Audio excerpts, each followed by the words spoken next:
சிறுவர்களுக்கு மது வாங்கி கொடுத்து தவறு பாளையங்கோட்டை திருநெல்வேலி நடந்ததுமா, சஸ்பெண்ட் பண்ணியிருக்காங்க. இவங்களாம் அண்டர் 18. முதல்ல இவங்க யார் வாங்கி கொடுத்தது, அவங்களெல்லாம் அரெஸ்ட் பண்ணணும்ல. பள்ளிக்கூடத்துக்கு அடங்காத பிடாரிகளா தெரிகிற நீங்க அழியதான் போறீங்க. இதை நோக்கி பயணிக்கணும். இதைத்தான் அப்துல் கலாம் எல்லாம் கனவு கண்டார். பீரடிக்கிறதும் பிராந்தி அடிக்கிறதுமா அப்துல் கலாம் கனவு கண்டாருன்னு கேட்குறேன். நான் அதோடு தான் சொல்லுவேன், நீ ஆண்களுக்கு மட்டுமே உரித்தானது ஆல்கஹால்ங்கிறது நான் அப்படி சொல்லலை. ஒரு ஆண் இந்த இடத்துல குடிச்சிட்டு பிளாட் ஆகி கிடக்குறான்னா அவனால் 24 வயசு கிடத்தி 25வது மணி நேரம் கூட எழுப்பி போக முடியும். நீ குடிச்சிட்டு கிடக்க முடியுமா? என்னோட கேள்வி அதுதான். கல்விக்காக நீ காலை சிற்றுண்டி திட்டத்திலேருந்து மதிய சாப்பாட்டுலேருந்து எல்லாம் போட்டால் உங்களுக்கு தீனியெல்லாம் எங்கே போய் ஏறுது? சாராயம் குடிப்பேன், பீரை குடிப்பேன், பிராந்தியை குடிப்பேன், படிக்கக்குள்ளே இழுத்துட்டு ஓடுவேன்னு சொன்னால் அது எப்படி நியாயம்? 4ஆம் தொன் நேயர்கள் அனைவருக்கும் வணக்கம். நான் உங்கள் லலிதா. இன்னைக்கு நம்ம நிகழ்ச்சியில சிறப்பு விருந்தினராக யார் வந்திருக்காங்க பார்த்தீங்கன்னா, வழக்கறிஞர் RS தமிழ்வேந்தன் அவர்கள் இணைந்துள்ளார். வணக்கம் சார். வணக்கம். இந்த ஜென்ரேஷன்ல பார்த்தீங்கன்னா பசங்க வந்து கிளாஸ் ரூம்ல உட்காந்துட்டு, அதாவது பெண்கள் கிளாஸ் ரூம்ல உட்காந்துட்டு அந்த மது வந்து அருந்திட்டு இருக்காங்க. அதை வீடியோ எடுத்து ரீல்ஸா வர போட்டிருக்காங்க. இந்த சமுதாயம் எதை நோக்கி போயிட்டு இருக்கு சார்? நல்லா தான் போகுது. அப்புறம் என்ன பண்ணுறது, ரொம்ப அருமையாக போகுது, சிறப்பாக இருக்குது. பேரு பிராந்தி விஸ்கி கஞ்சா எல்லாமே அடிக்கலாம், அடிக்க வேண்டியது தானே. அப்புறம் என்ன இருக்குது? பசங்கன்னா பரவாயில்ல, பொண்ணுங்க உட்காந்து எவ்வளோ பசங்களா இல்லை யாரும் செஞ்சானம்மா. என்னம்மா இது ரொம்ப அழிவின் உச்சம் இல்லையாம்மா, விளிம்பின் உச்சம், அழிவின் உச்சம் இது. ஸ்கூல் பிள்ளைங்க அன்னைக்கு வந்து நம்ம படித்தப்போ வந்து ஒரு பரோட்டா சாப்பிட்றதுக்கு வந்து தான் அதிகபட்ச டிஷ்ஷாகவே பரோட்டா தான் இருந்துச்சு, வேறு எதுவுமே கிடையாது. இந்த ட்ரிங்க்ஸ் எல்லாம் ஆக்சஸ் கிடையாது, அந்த கடை பக்கமே போக முடியாது. முதல்ல இதுங்களுக்காக யார் வாங்கி கொடுத்தது முதல்ல தெரியணும்ல. இவங்களாம் அண்டர் 18. முதல்ல இவங்க யார் வாங்கி கொடுத்தது, அவங்களெல்லாம் அரெஸ்ட் பண்ணணும்ல. நடவடிக்கை சஸ்பெண்ட் பண்ணியிருக்காங்க. பாளையங்கோட்டை திருநெல்வேலி நடந்ததுமா, சஸ்பெண்ட் பண்ணியிருக்காங்க. இவங்களுக்கு வாங்கி கொடுத்தது எல்லாருமே பிடிக்கணும்ல. சிறுவர்களுக்கு மது வாங்கி கொடுத்து தவறு. சிறுவர்கள் டைரெக்டாக போய் வாங்கி கடையில் விற்றுருந்தாங்கன்னா அவங்க மேலேயும் போடணும். இது என்னமா அக்கிரமம், அநியாயமாக இருக்குது. இவ்வளோ வந்து கல்விக்காகட்டி அவ்வளோ செலவு பண்ணி கல்விக்காக நீ காலை சிற்றுண்டி திட்டத்துலேருந்து மதிய சாப்பாட்டுலேருந்து எல்லாம் போட்டால் உங்களுக்கு தீனியெல்லாம் எங்கே போய் ஏறுது? இந்த மாதிரி பண்ணுறது இல்லையா? அது ஒரு 5-6 பொண்ணுங்க சேர்ந்துக்கிட்டு வீடியோ போடுதுங்கம்மா சோசியல் மீடியாவில். சிஎஸ் வேற இல்லை, வீடியோ எடுத்து போட்டது நல்லது தான். ஏன்னா அவேர்னஸ் பண்ணுறதுக்கான ஒரு வாய்ப்பாவது கிடைச்சது இல்லை. ரகசியமாக குடிச்சிட்டு சுற்றி இருந்தீங்கன்னா தெரியாதுல்ல. வீடியோ வெளியானது தொட்டு தானே இப்போ நமக்கு தெரிஞ்சது விஷயம், இல்லைன்னா வெளியே தெரிஞ்சிருக்காதுல்ல. அதனால பள்ளிக்கூடத்தை வந்து ரொம்ப கவனமாக நம்ம விட்டு கவனிக்க வேண்டிய கட்டாயத்தில் தள்ளப்பட்டோம். இது வந்து ஒரு சமுதாயம் கெட்டு போச்சு. ட்ரிங்க்ஸ் வந்து யார் சாப்பிட்டாலுமே தப்பு தான்மா.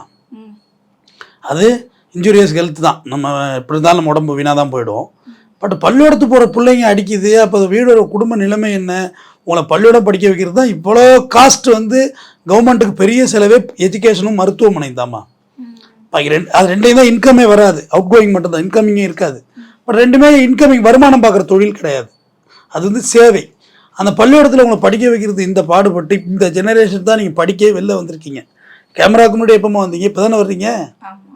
எவ்வளோ வீட்டுக்குள்ளே முடங்கி கிடந்து அதுக்கு பிறகு உடன்கட்டை ஏறுதல் இருந்து சதி என்னும் உடன்கட்டை ஏறுதல். புருஷன் சேர்த்துட்டா பொண்டாட்டியும் அதை விறகு வீட்டில் வச்சு கொளுத்துற காலத்துலேருந்து மாறி கொஞ்சம் கொஞ்சமாக எவ்வளோ ஆண்டுகள் போராட்டத்துக்கு பிறகு இன்னைக்கு இவ்வளோ பெரிய வளர்ச்சியை நீங்கள் அடைஞ்சிருக்கிறீங்க.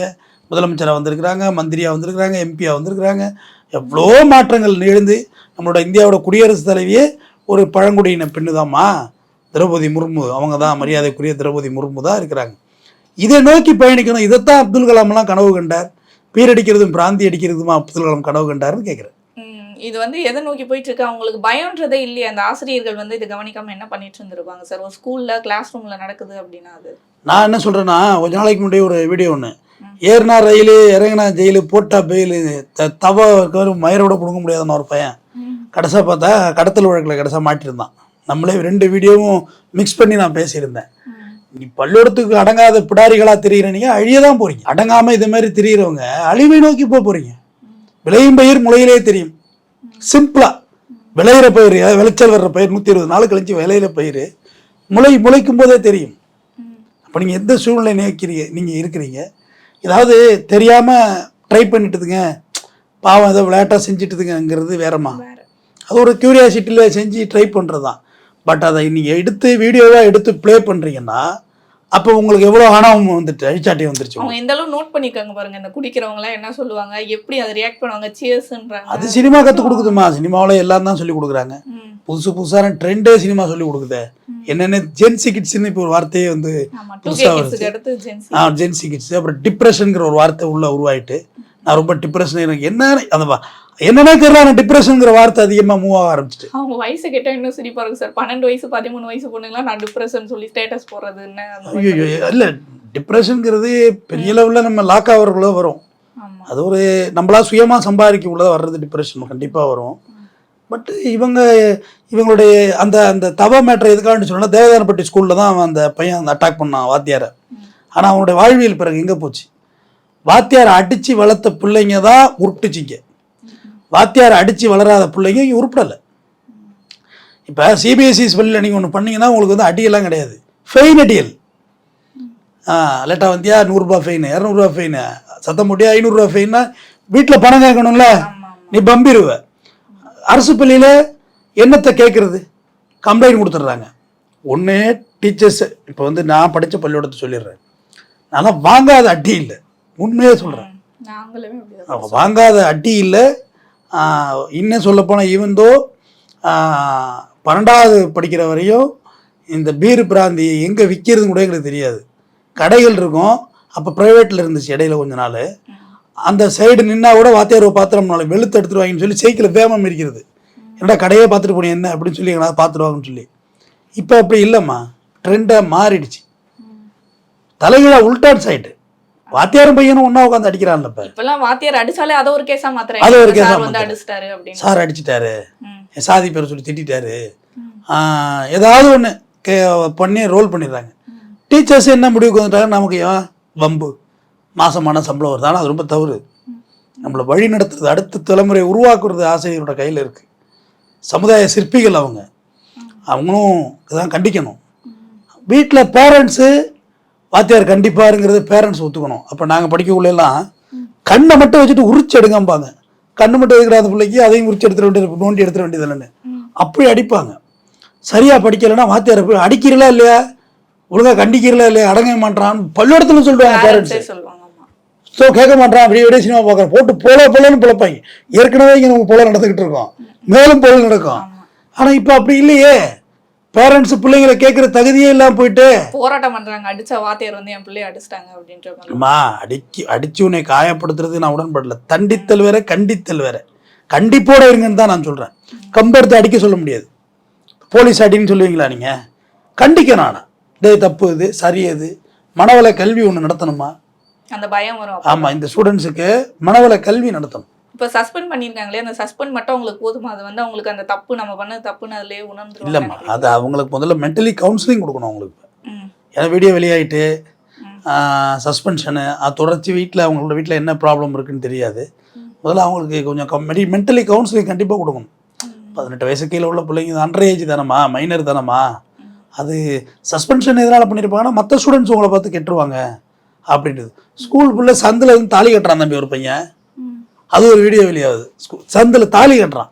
தாலி கட்டுற வயசாகலாம், கல்யாணத்துக்கு போகிறதே லீவு கொடுக்காத பள்ளிக்கூடத்தில் படித்தவனெல்லாம்.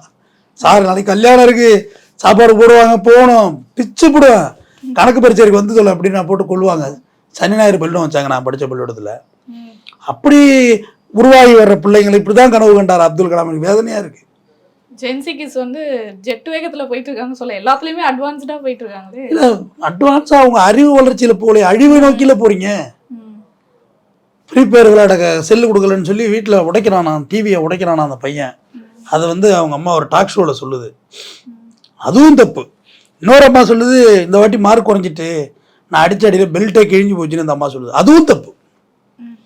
ஒன்று தண்டித்தலின் உச்சமும் தப்பு, தண்டிக்காமல் விடுறதும் தப்பு. என் பிள்ளைய நாங்களே அடிக்கலை, நீங்கள் என்ன சார் அடிக்கிறதுன்னு கேட்குற பேரண்ட்ஸ் வந்துட்டாங்க. நாங்களே எங்கள் பிள்ளைய அடிக்க மாட்டோம், நீங்கள் என்ன அடிக்கிறீங்க?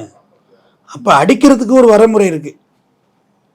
ஒரு குழந்தை ஒரு லேட்டாக வந்துட்டான்னு சொல்லி டக் வாக்கு போட சொல்லியிருக்காங்க, ஹார்ட் அட்டாக் வந்து செத்து போயிட்டான். ஒரு 3 மாதம் ஆச்சு இந்த நியூஸ்.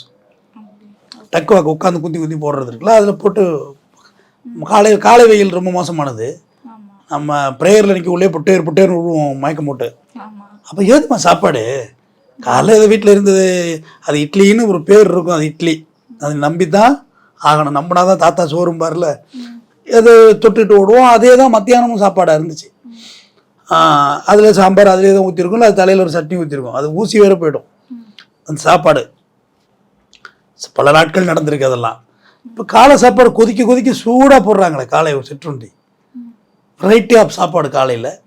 மதிய சாப்பாடு சத்து உணவு முட்டையோட நல்லா சுட சுட சாம்பார், மணக்க மணக்க சாம்பாரோட மதிய சாப்பாடு. கல்வி bag free, cycle free, bus free, எல்லாம் free free free free, dress free. எல்லாமே இப்படி ஈஸியாக கிடைக்கிறதால தான் அதோட வேல்யூ தெரியும். கல்வி ஈஸியாக கிடைச்சதே உங்களுக்கு புரியலமா? நம்மள ஒரு காலத்தில் படிக்கக்கூடாதுன்னா கேட்டிருப்போம், ஏன் நாங்கள் படிக்கக்கூடாதுன்னு. படிப்பு வராதுன்னு சொன்னாங்க. மூளையில் விலங்கு உங்களுக்கு படிப்பு வராதுன்னாங்க. சரியா? கல்வியே இந்த பேனா வந்து இந்த பாக்கெட்டில் உட்காந்துருக்குன்னா 10 ரூபா கொடுத்தா பேனா வந்துருமா? இந்த பேனா அந்த பாக்கெட்டில் வந்துருக்குமா? 10 ரூபா கொடுத்தா பேனா வந்துடும். ஆனால் இது முறையாக எழுத தெரிஞ்சு எழுத்தறிவித்தவன் நிறைவானவன் எழுத்தோட இந்த பேனா இங்கே வந்து உட்காந்துருக்கு. இது ஒரு நாளில் சாத்தியப்படலை. உங்கள் அப்பா காலத்தில் என்ன படித்தாங்க நீங்களே சொல்லுங்கள். உங்கள் அப்பா காலங்களில் என்ன படிச்சிருந்தாங்க? 8வது தாண்டதே +2. ரைட். அடுத்து உங்கள் அப்பாங்கிறது உங்கள் அம்மாவோட செட்டு தான். அடுத்து உங்கள் ஜெனரேஷனில் இந்த லெவலுக்கு வந்திருக்கீங்க, டிகிரி முடிச்சிருக்கீங்க. அடுத்த டிகிரி படிக்க முடியாமல் இல்லை, படிக்க முடியாத சூழல் உருவாயிருக்கும். அடுத்த ஜெனரேஷன் இன்னும் கொஞ்சம் கூடுதல் படிப்பு நோக்கி தான் நீங்கள் பயணிக்கணும். அதை விடுத்துட்டு நான் கீழே போவேன், சாராயம் குடிப்பேன், பீரை குடிப்பேன், பிராந்திய குடிப்பேன், படிக்கக்குள்ளே இழுத்துட்டு ஓடுவேன்னு சொன்னால் அது எப்படி நியாயம்? நான் இந்த ஸ்கூலிங் காலேஜ் லவ்வே நான் ஏற்றுக்கிறவன் கிடையாது. என்ன பிற்போக்கு இதெல்லாம் பேசுகிறவன் பிற்போக்குவாதினா நான் பிற்போக்குவாதியாகவே இருந்துட்டு போகிறேன். அதுவே எனக்கு கௌரவம் தான். படிக்கிற இடத்துல படிக்கிற வேலையை பார்ப்போம், குடிக்கிற வயசில் குடிச்சு பார்த்துக்கோ. அதுக்குன்னு ஒரு ஏஜ் இருக்குல்ல தம்பி எல்லாத்துக்கும். அந்த வயசில் ட்ரை பண்ணிக்கோ, போ வேலைக்கு போ, சம்பாரி, உன் காசில் கூட்டி போடா. உன் காசு இதில் நீ சம்பாரிச்சு இல்லை ஏர்ன் பண்ணி வீடு வாசல் கட்டி செட்டில் ஆகி லைஃப் நல்லா ஸ்மூத்தானது பிறகு குடி. அவனை யாரு கேட்டா? அது பசங்க பண்ணா நம்ம அப்படி சொல்லிக்கிறோம், பொண்ணுங்களே இப்படி பண்ணுவாங்க, வழி நடத்துறவங்களே செட்டில் ஆகி குடிக்கலாம். நான் ஒன்னா இது இல்லைன்னு சொல்லலையே. நடக்காம இருக்கேன்னு நீ பப்பு பார்க்கவே இல்லையா? பப்புல போய் பாருங்க, எல்லாம் ஆம்பளை பொம்பளை கலந்து ஆடிக்கிட்டு டான்ஸ் ஆடிக்கிட்டு இது ஒரு ஈவெண்ட் நடத்திருக்காங்க பாண்டிச்சேரியில். பொண்டாட்டி சேஞ்சிங் ஈவெண்ட் நடத்திருக்காங்க. அந்த லெவலுக்கு போயிட்டு இருக்கு உலகம். அது அவன் பொண்டாட்டியா இல்லை அவனோட ஈவெண்ட் ஆர்கனைசர் பண்ணதானு தெரியாது. இப்படி போயிட்டு இருக்க ட்ரெண்டு. அது அந்த வயசுக்குள்ளே செஞ்சுட்டு போங்க. நான் அதை உங்களை மறுக்கலையே. படிக்கிற வேலையை படிக்கணும். காலேஜுக்குள்ளே இருந்திருந்தா எதுக்கு நீ ஏர்போர்ட்டுக்கு பின்னாடி உனக்கு நைட்டு 11 மணிக்கு என்ன வேலை? ரேப் பண்ணிட்டான்னு குதிக்கிறீங்க எல்லாரும் கிடந்து. 11 மணிக்கு நீ அங்கே என்ன வேலை உனக்கு? 11 மணிக்கு ஹாஸ்டலில் தானே இருக்கணும். உங்கள் வீட்டில் தான் நம்பிட்டு பணம் அனுப்பிட்டு இருக்காங்க. நீ உட்காந்து பாய் ஃப்ரெண்டோட உட்காந்துருக்க 11 மணி. கடைசியில் பார்த்தா பாய் ஃப்ரெண்டே இல்லையா அவங்களாம்? இந்த ஆப்பில் வந்தது, மண்ணாங்கட்டி ஆப், எல்லாத்துக்கும் ஆப் வந்துருச்சு. அப்போ நீ குடிக்கிற உனக்கு போதையோட அளவு என்னன்னு தெரியுமா? ஒரு பியரில் நீ எப்போ எவ்வளோ போதையாவ? எத்தனை %? 18%, 8% ஆல்கஹால்மா. ஒரு பியர் 650 ml ஒரு பியரில் எவ்வளோ நேரத்தில் நீ போதையாவங்கிற அறிவியல் உனக்கு தெரியணும் முதல்ல. அது ப்ராக்டிஸ் இருக்கவங்க தான் செய்ய முடியாது. குவாட்டர் குடிச்சா எவ்வளோ போதையாவா, எனக்கு குவாட்டர் தாங்கும் ஆஃப் தாங்குன்னு சொல்கிறாங்கல்ல, அது ப்ராக்டிஸில் சொல்கிறது. நீ ஒன் டே மேட்ச் குடிச்சிட்டு நீ மதி இழந்திருந்தா, வாங்காந்து கொடுத்தது ஒரு மேலாக இருந்திருந்தா, உன்னை செக்ஸுவலாக அட்டாக் பண்ணால் நீ என்ன பண்ணிட முடியும்? மது அடிச்சுட்டு எல்லாம் சொல்லுவான் ஸ்டெடியாக இருப்பேன் அப்படின்னு. அப்படி இருக்கவே முடியாது. சிறுமூளை பாதிச்சிடும். சிறுமூளை தான் உன்னை கான்சியஸ் பண்ணுது. இப்படி எடு, இப்படி பண்ணு அப்படிங்கிறது எது பண்ணுது? சிறுமூளை உன்னை வழி நடத்தும். சிறுமூளை தான் ஃபர்ஸ்ட் அட்டாக் ஆகும். அதில் உள்ள பிரெயின் செல்கள் தான் சாவும். செத்த பிறகு நீ நிதானம் இருக்காது, நீ அன்கான்சியஸ் ஆயிடுவேன். நான் அதோடு தான் சொல்லுவேன், நீ ஆண்களுக்கு மட்டுமே உரித்தானது ஆல்கஹால்ங்கிறது நான் அப்படி சொல்லலை.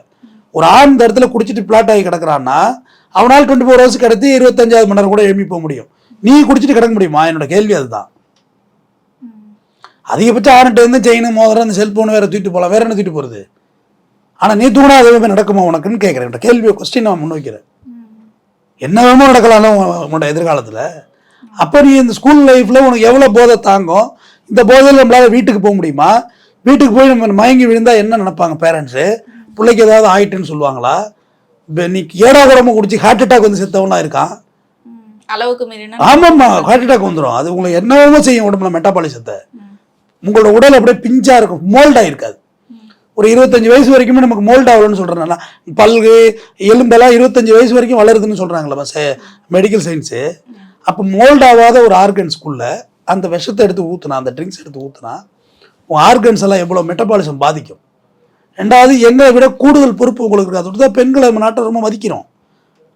கர்ப்பப்பை இப்படி எக்ஸ்ட்ரா ஆர்கன்ஸ் உங்கள்கிட்ட இருக்கே. அதனால தான் உங்களை நீங்கள் குடிக்க வேணாம்னு சொல்லலை. நீ குடிச்சின்னா உன் குழந்தைய கூட பாதிக்கும், அந்த தலைமுறையை பாதிக்கும் தான் பெண்களை குடிக்கிறது வேணான்னு சொல்லி எல்லா மதமும் ரெஸ்ட்ரிக்ட் பண்ணிக்கிறதுக்கு காரணம் வந்து அடிமைத்தனத்துக்காண்டி இல்லை. எங்களை விட கூடுதல் பொறுப்பு உங்களுக்கு இருக்கும். குழந்தைய நீங்கள் 10 மாதம் கேரி அவுட் பண்ணணும். அதனால தான் ட்ரக்ஸ் நீங்கள் அதிகம் யூஸ் பண்ணக்கூடாது, இந்த மாதிரி சைடு எஃபெக்ட்ஸ் வந்துடும், மெடிசன்ஸ் அதிகம் நீங்கள் யூஸ் பண்ணக்கூடாது, உங்களை அதுட்டு தான் வார்ன் பண்ணுறாங்க.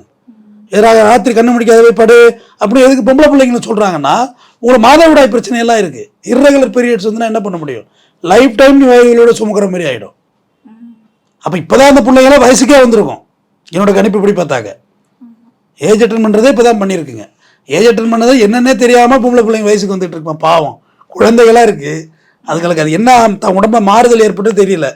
ஃபுட் ஹேபிட்ஸ் மாதிரி இப்போ அந்த மாதிரி நம்ம சொல்கிறாங்க, ஆளுக்கு ஒரு விஞ்ஞானம் சொல்கிறாங்கன்னு வச்சுக்கோங்களேன். அது என்னென்னே தெரியல குழந்தைகளுக்கு. அப்படி இருக்கும்.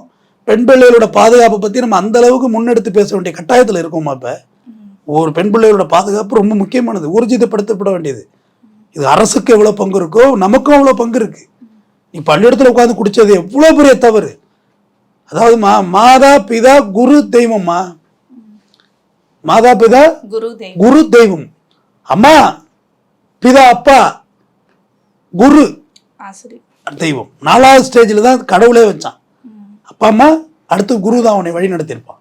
நீ அதிக நாட்கள் உங்கள் வீட்டில் இருந்தியா பள்ளிக்கூடத்தில் இருந்தியா? பள்ளிக்கூடத்தில் தான். காலையில் நான் 9 மணிக்கு ஸ்கூலுக்கு போகிறோம்னா 5 மணி வரைக்கும் கணக்கு பண்ணு. வீட்டுக்கு 5 மணிக்கு வந்தீங்கன்னா 4 மணி 9 மணிக்கு தூங்கிடுவேன், காலையில் எழுந்து ஓடிடுவேன். இதில் ரன்னிங்கில் வேற குழந்தைங்க போயிட்டு வர டிஸ்டன்ஸ் இருக்குது. அப்போ இந்த பள்ளிக்கூடத்துக்குள்ளே நீ இந்த அயோக்கியத்தை பண்ணலாமா? இது வந்து மற்ற பேரையும் வந்து கெடுக்கிற மாதிரி தானே இருக்குது. இதை பார்த்து நீங்கள் வந்து என்கரேஜ் பண்ணுற மாதிரி அது ரீல்ஸாக உள்ள தைரியமாக போட்டிருக்குன்னா அந்த பொண்ணுக்கு பயம்ன்றதே இல்லை அவங்க யாருக்குமே. சொசைட்டியோட சமுதாயத்துக்குன்னு ஒரு ஃபியர் இருக்குமா? அது குறிப்பிட்ட வயசு வரைக்கும் நீங்கள் பயந்து தான் ஆகணும். குறிப்பிட்ட வயசுக்கு மேலே சமுதாயத்துக்கு அந்த ஃபியர் இருக்காது. ஏன்னா ஒன்று அம்மா அப்பாக்காச்சும் பயப்படணும், இல்லை சார் அந்த டீச்சர்ஸ்க்காச்சும் பயப்படணும், இல்லை அவங்களாச்சும் பயப்படணும், நமக்கு ஏதாச்சும் ஆகிடுமோன்னு. யாருக்குமே பயப்படாமல் இவ்வளோ ஒரு சுதந்திரமாக, பெண் சுதந்திரம் சொல்லுவாங்க, ஆனால் இவ்வளோ சுதந்திரமாக இருக்கிறது வந்து நமக்கு இதை தப்பாக பார்க்குறதா எப்படி இதை வந்து நம்ம எடுத்துக்கிறதுனே தெரியலையே சார். சுதந்திரம்ங்கிறதுக்கு அர்த்தம் இருக்குது. நம்ம நாடு சுதந்திரப்படைஞ்ச நாடா விடுதலை அடைஞ்ச நாடா? சுதந்திரப்படைஞ்ச நாடு. எல்லா நாடுமே சுதந்திரம் அடைஞ்ச நாடு தான். விடுதலைன்னு எந்த நாடுமே அவ்வளோ. விடுதலைங்கிறது கட்டுப்பாடற்ற சுதந்திரத்துக்கு பேர் தான் விடுதலை. என்ன வேணா செய்யலாம், கொலை கூட பண்ணலாம், அது பேர் தான் விடுதலை. அதெல்லாம் ஆகாது. இங்கே ஒரு சட்டத்திட்டம் இருக்கும், அந்த சட்டத்திட்டம் உன்னை கண்ட்ரோல் பண்ணும், போலீஸ் இருக்கும், இங்கே ஒரு சிஸ்டம் இருக்கும், இந்த சிஸ்டம் சொல்கிறது நீ கேட்கணும், கோர்ட் இருக்கும், கேஸ் இருக்கும், இதுக்கு தான் நீ கட்டுப்படணும். அது பேர் தான் சுதந்திரம், கட்டுப்பாடுடன் கூடிய விடுதலை. ஆனால் இங்கே நீங்கள்லாம் விடுதலை அடைஞ்சதான் நினைக்கிறது ரொம்ப தப்பு. இது ஸ்கூல் பிள்ளைங்க வரைக்கும் இந்த ட்ரிங்க்ஸ் பரவி போயிட்டுங்கிறது வந்து மிகவும் வருத்தத்தோடு சொல்கிறேன். பூர்ண மதுவிலக்கை நோக்கி நாம் பயணிச்சே ஆகணுங்கிற கட்டாயம் போது புரியும். ஏன்னா இப்போ வயது வரம்பு இல்லாமல் எல்லார்கிட்டையும் இப்போ ரீச் ஆகிட்டுமா? ஏமா அப்போ ஊருக்கு 4 பேர் 5 பேர் குடிக்காரவங்க இருந்தாங்கம்மா. அவங்கள கண்டாலே ஓடுறது நாங்களாம் பயந்து, இல்லை அவங்கள ஆட்டிடியூட் பார்த்து சிரிக்கிறது, ஒளிஞ்சிருந்து மறைந்திருந்து. ஆனால் ஊருக்கு 5 பேர் தான் குடிக்காமல் இருக்காங்க. குடும்பத்தில் 5 பேர் குடிக்கிறாங்க இப்போ அந்த மாதிரி. ஆமாம், எல்லாருக்கிட்டையும் அந்த பழக்கம் இருக்குது. நம்ம இல்லைன்னா மறுத்தாது ஃபேக். அது ஒரு அப்படி இருந்தால் எப்படிமா 800 கோடி ரூபாய்க்கு விற்றுருக்கும் தீபாவளி இன்னைக்கு. ஒன் டே சேல்ஸ்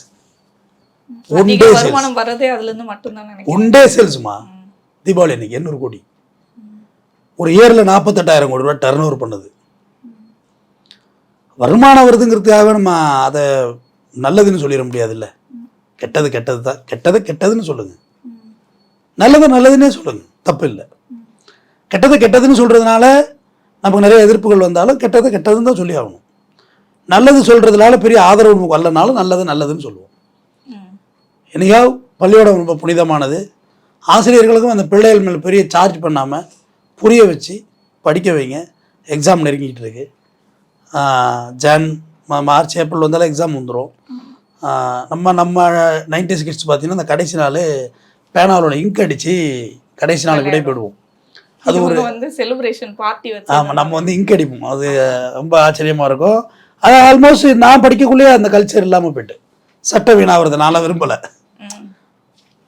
அப்பயும் ஒயிட்டு தானே யூனிஃபார்மு. பழைய சட்டையை போட்டு வந்துட்டு ஆமாம், அது நானே எங்கள் கல்ச்சர்லேயே அது இல்லை. நான் இங்க் அடிக்கிறது எங்கள் கல்ச்சர்லேயே நாங்கள் படிக்கக்குள்ளே எனக்கெல்லாம் கடுமையான ரேக்கிங் இருந்துச்சு. அதுக்கு அடுத்த ஜெனரேஷனுக்கு ரேக்கிங்கெல்லாம் இல்லை. ஏன்னா நாங்கள் பண்ணலை. ரேக்கிங்க்கு எதிராக ஸ்பெஷல் சட்டம்லாம் இங்கே இருக்குது. அதனால் இது எளிதாக கடந்து போகிற விஷயம் இல்லை.